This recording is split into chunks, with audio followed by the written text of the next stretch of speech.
ஒரு வலிய வீரர் தன் பகைவரை சமாளித்து நாட்டை பாதுகாக்கிறார். அவரது பெருமை மற்றும் தூதுவரின் பாராட்டுக்கள் விளக்கப்படுகின்றன. புன்னுடை எருத்தோள் துறை வஞ்சித்துறை பாடான் பாட்டு. வண்ணம் ஒழுகு வண்ணம். தூக்கு செந்தூக்கும் வஞ்சி தூக்கும். பெயர் விளக்கம் எப்பொழுதும் பொருது புன் அறாத வலிய தோள் என்ற சிறப்பால் இப்பெயர் இப்பாட்டிற்கு அமைந்தது. கவிஞர் பெருஞ்செறல் இரும்பொறையை அரிசில்கிறார். வான்மறுப்பின் களிற்றியானே மாமலையின் கணங்கொண்டவர். எடுத்தெறிந்த விரன்முரசம் கார்மழை ஏன் கடிது முழங்க. சாந்து புலர்ந்த வியன் மார்பின் துடிசுடர் வரும் வலிமுன்கை. புன்னுடை எருத்தோள் புடைலவங் கரற்கால். பிறக்கடி ஒதுங்கா பூட்கை ஓழ்வாள். ஒடிவில் தெவ்வர் எதிர் நின்று உரை இடுக திரையே புறவெதிர்ந் தோற்க. அம்புடை வலத்த உயர்ந்தோர் பரவ அணியை ஆகன் மாறே பகைவர். கால்கிளர்ந்தன்ன கதர்பரி புறவிக் கடும்பரி நெடுந்தேர் மீமிசை நுடங்கு கொடிப். புலவரை தோன்றல் யாவது சினப்போர் நிலொரை நிறிய நல்லிசைத். தொலையா கற்புனின் தெம்முனை யானே.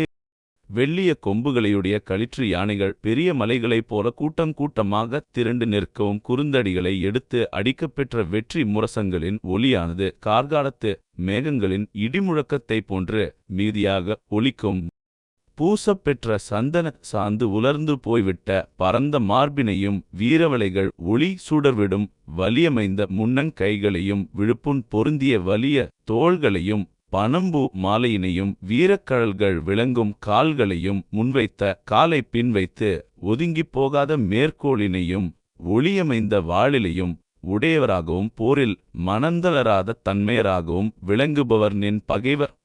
அத்தகையவரான அவர்க்கு எதிராக சென்று நின்று நும்மை காக்கும் பாதுகாவர் பணியை மேற்கொண்டோனாகிய எம் இறைவனுக்கு நீரும் திரையிட்டு பணிவீராக என்று சொல்லி உயர்ந்த பண்புடையாராகிய நின் தூதுவர் நின்னுடைய அத்தன்மையாதலை பொருந்திய அருங்குணங்களை எல்லாம் எடுத்து பாராட்டி கூறுவார்கள். நீதான் படையெடுத்துச் சென்றபோது அவ்விடத்தே எழுகின்ற கொடிய போர் முனை இடத்தே சினங்கொண்டு போரியற்றி இவ்வுலகத்தெல்லை வரைக்கும் நிலை பெறச் செய்த நற்புகழையுடைய அழியாத உளத்தின்மையினை உடையவனே. இவற்றை கேட்டும் தெளிவுறாது நின்னை பகைத்த நின் பகைவரது நெடிய தேர்கள் மிக விரைவாக செல்லக்கூடியவையானாலும் அவற்றில் பூட்டப்பெற்றுள்ள குதிரைகள் வேகங்கொண்டெழுந்த காற்றினும் கடுவிரைவோடு செல்லக்கூடியவையானாலும் அவரது தேர்களின் மிகுயர்ந்த உச்சியிலே அசைந்தாடும் அவர்தம் கொடியானது இனியும் அவர்தம் நாட்டின் எல்லையுள்ளே விளங்கித் தோன்று மென்பதுதான் எவ்வாறு கைகூடுமோ. வான்மறுப்பு வெண்கொம்பு மாமலை பெருமலை கணங்கொண்டு கூட்டங்கொண்டு. களிற்று யானை களிராகிய யானை இருபெயரொட்டு பண்புத் தொகை. எரிந்த அடித்த விரல் வெற்றி முன்னர் பெற்ற வெற்றிகள். மழை மேகம் கடிது மிகுதியாக. சாந்து சந்த சாந்து புலர்ந்த உலர்ந்த சாந்து உலர்தல் நின்மேற்கொண்ட கடுஞ்சினத்தின் வெம்மையால். வியன் பரந்த துடி வீரவளை புழுன்போர்ப்புங் எருள் வலிப்புடையல் பனம்பூ மாலை. பிறக்கு பின் பிறக்குவதுங்கள் பின்னிடல். பூட்கை மேற்கோள் ஒடிவில் மனமொடிதல் இல்லாத தெவ்வர் பகைவர். உறவு பாதுகாத்தலை எதிர்ந்தோன் மேற்கொண்டவன் பெருஞ்சேரல் இரும்பொறை. வலத்தர் வலிமையாளர் உயர்ந்தோர் உயர்ந்த ஆற்றலுடைய தூதர். பரவ நின் புகழை பாராட்டிக் கூறு அகன்மாறு ஆதலினாலே.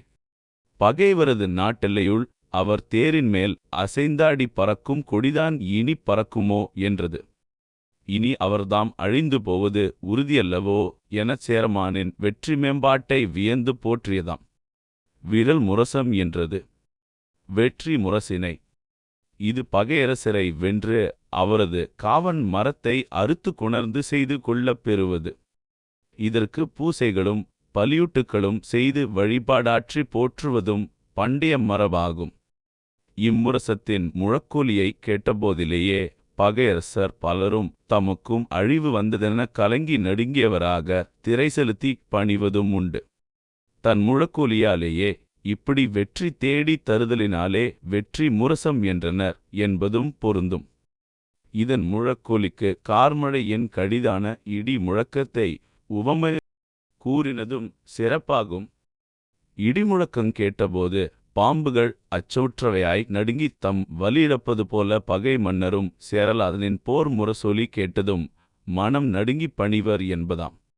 பூட்கை என்றது மனவூக்கத்தை, பூட்கை ஒள்வாள் என்றது ஒள்ளிய வாளையுடையவரான படைமலவரது மனவூக்கத்தை, புண்ணுடையெரு தோள் என்றது புண்களையுடைய வன்மையைப் பெற்ற தோள்களை எப்பொழுதும் போர் செய்தலாலே புண்ணுடைத்தாயிருக்கும் தோள்கள் என்றதனால் அவரது போர் விருப்பத்தையும் போராண்மை மிகுதியையும் உரைத்துள்ளனர். இப்படிப்பட்ட மறவர்களை உடையவனாதலின் அவன் வெற்றி பெறுதலும் உறுதி என்பதை உணர்த்தினர். கற்பு என்பது திண்மையைக் குறித்ததாகும். திண்மை மனத்தின்மை. குறிக்கோளிலே அசைக்க முடியாத உறுதி கொண்டவன் சேரமான் என்பதனால் அவனுடைய புகழும் என்றும் குன்றாதே நிலை பெற்றிருக்கும் என்றனர். இந்த பெருஞ்சேரல் இரும்பொறை தானே பெரும் புலவனாக விளங்கியவன் என்பதும் இவனே பாலை பாடிய பெருங்கடுங்கோ என்பதும் சிலர் கொள்ளும் முடிவாகும். இவனுடைய பாலை பாட்டுக்கள் இவன் புலமையினை வலியுறுத்துவனவாகும். தமிழ் பற்றிய விஷயங்களை ஆழமா தெரிஞ்சுக்கணுமா? அப்போ தாமதமில்லாம தமிழ் பையன் 2 சப்ஸ்கிரைப் பண்ணுங்க. பிடிச்சா லைக் ஷேர் பண்ண மறக்காதீங்க.